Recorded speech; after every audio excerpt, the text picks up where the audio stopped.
Assalamualaikum warahmatullahi wabarakatuh. Salam dan bahagia Bapak Ibu Guru Hebat. Perkenalkan, saya Dian Yulia Krisantari dari SD Negeri Panguan, Sleman. Pada kesempatan kali ini, saya ingin berbagi praktik baik yang sudah saya lakukan dengan judul Proyek Penguatan Profil Pelajar Pancasila melalui program Bukuku untuk meningkatkan dimensi bernalar kritis dan kreatif pada murid kelas 5 SD Negeri Panguan, Sleman. Praktik baik yang saya lakukan dilatar belakangi aset yang dimiliki sekolah kami. Aset tersebut antara lain perpustakaan dengan fasilitas yang memadai, peserta didik yang memiliki rasa ingin tahu yang tinggi, dukungan wali murid untuk kemajuan pendidikan, dan hasil rapot pendidikan sekolah yang menunjukkan nilai kemampuan literasi pada tahun 2023 yaitu 93,33% dan meningkat pada tahun 2024 yaitu dengan nilai 96,67%. Bapak Ibu Guru Hebat, literasi merupakan bagian penting dalam pembelajaran di sekolah, khususnya sekolah dasar. Kemampuan dalam literasi menjadi hal yang wajib dikuasai oleh peserta didik agar lebih mudah dalam menerima serangkaian proses pembelajaran yang akan datang. Untuk meningkatkan minat peserta didik dalam berliterasi, sekolah mencoba mengakomodir voice, choice, dan ownership peserta didik. Berdasarkan survei dan diskusi yang dilakukan dengan peserta didik kelas 5 SD Negeri Panguan, diperoleh informasi bahwa mereka akan menyukai buku untuk dibaca, yaitu buku yang berwarna-warni, seperti cuplikan berikut ini. Wah, buku ceritanya asik ya, gambarnya juga berwarna-warni. Denis, kamu suka buku cerita yang seperti apa? Aku suka buku cerita yang berwarna-warni, tapi sayang di perpustakaan ini gak ada buku cerita yang isinya tentang materi pelajaran seperti ekosistem, pencernaan, dan peredaran darah. Kayaknya seru juga ya kalau kita membuat buku cerita tentang mata pelajaran, kita bisa membaca sambil belajar. Atau asik juga ya kalau kita buat buku sesuai minat kita masing-masing. Ih, kayaknya nggak mungkin deh, ribet. Nanti nulisnya gimana, gambar ilustratornya gimana, terus nyetaknya di mana? Nggak mungkin, ribet. Juga ya. Atau kita coba saja membuat buku. Teman-teman, apakah kalian setuju untuk membuat buku?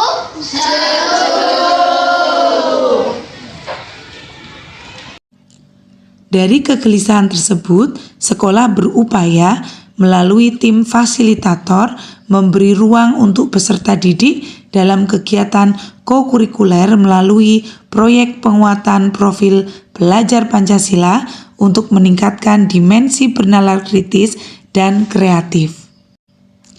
Tantangan awal yang kami hadapi dalam menyusun praktek baik ini sebenarnya adalah faktor internal dari dalam diri saya, yaitu keterbatasan ilmu dan pemahaman terkait penyusunan modul Project P5 yang selaras dengan kerangka kurikulum merdeka. Selain itu, dalam penggalian ide, strategi yang harus saya lakukan untuk meningkatkan dimensi bernalar kritis dan kreatif pada peserta didik dengan dibalut dengan kegiatan yang menyenangkan dan bermakna.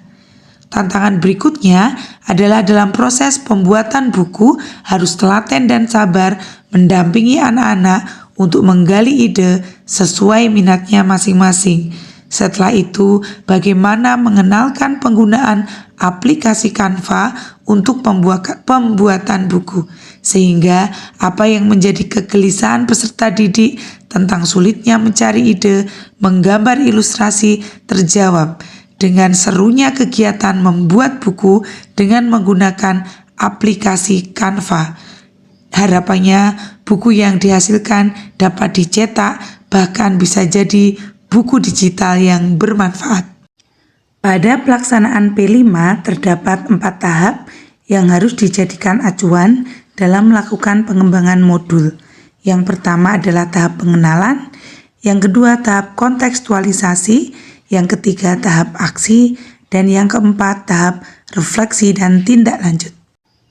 Pada tahap pra-pengenalan, tim fasilitator mencari inspirasi di sekolah literasi yaitu di SD Banyuripan. Setelah mendapat inspirasi, tim fasilitator mencoba untuk menyusun modul proyek dan penjadwalan yang akan dilaksanakan. Dan pada tahap ini juga, tim fasilitator berkolaborasi dengan percetakan untuk mengetahui biaya buku yang akan dicetak sebagai gambaran sosialisasi kepada orang tua.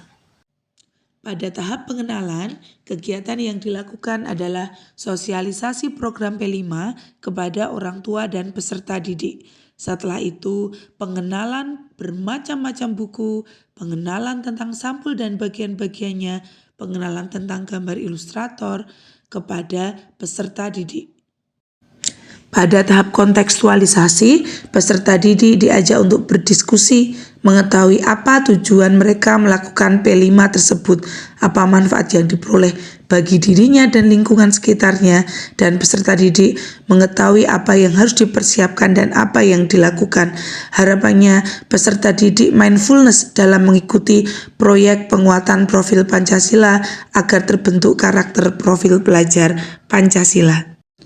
Pada tahap aksi, membutuhkan durasi waktu yang paling lama, karena pada tahap aksi ini, peserta didik mulai prosesnya dalam membuat buku, melakukan wawancara kepada rekan-rekan, kakak kelas, adik kelas, membaca buku di perpustakaan untuk menemukan inspirasi.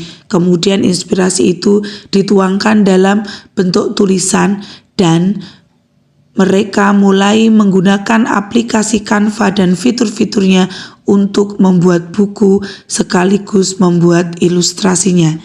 Dalam tahap aksi ini, anak-anak menggunakan handphone yang mereka miliki untuk menyelesaikan pembuatan buku, dan kegiatan tentunya dibuat berkelompok karena tidak semua anak memiliki HP.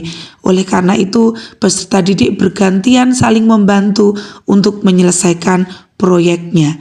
Tahap aksi ini cukup panjang dan perubahan karakter yang awalnya tidak percaya diri bahwa mereka akan kesulitan untuk membuat buku menjadi ketagihan dan antusiasme yang muncul. Ternyata mereka mampu menjadi penulis sekaligus ilustratornya setelah hasil mulai terbit.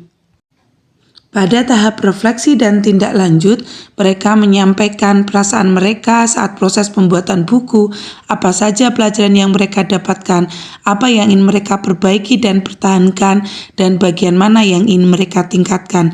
Pada tahap ini, buku yang mereka buat sudah masuk cetak dan mereka siap panen karya dengan mempresentasikan apa yang sudah mereka buat, apa isi yang mereka buat, alasan mereka menulis buku tersebut, amanat apa yang ingin disampaikan, dengan memberikan ruang untuk mereka sebagai wujud apresiasi atas proses yang mereka lalui. Bapak Ibu guru hebat, hasil yang diperoleh dari praktek baik kegiatan pembelajaran ini adalah sebagai berikut. Yang pertama, peserta didik mampu membuat buku dengan kreativitasnya masing-masing, apalagi buku yang dibuat sesuai minatnya masing-masing sehingga dalam prosesnya mereka sangat menikmati. Kemudian yang kedua, peserta didik mampu menemukan kepercayaan diri mereka dengan karya yang terrealisasi dan bermanfaat untuk lingkungannya. Yang ketiga, peserta didik diberi ruang untuk menyampaikan keinginannya, diberikan pilihan kegiatan sehingga mereka merasa memiliki program P5 sehingga dalam prosesnya menyenangkan dan bermakna. Dimensi bernalar kritis dan kreatif berkembang, karakter pantang menyerah, percaya diri, dan bangga akan dirinya dalam berproses pun muncul. Berdasarkan pencapaian ketiga poin tersebut, dampak dari aksi dan langkah yang dilakukan yaitu peserta didik dinilai mampu mengimplementasikan elemen-elemen yang menjadi bagian dalam dimensi bernalar kritis dan kreatif. Bapak Ibu guru hebat, demikian praktik baik yang sudah saya lakukan. Semoga bermanfaat. Mohon maaf bila ada banyak kesalahan. Saya akhiri. Wassalamualaikum warahmatullahi wabarakatuh.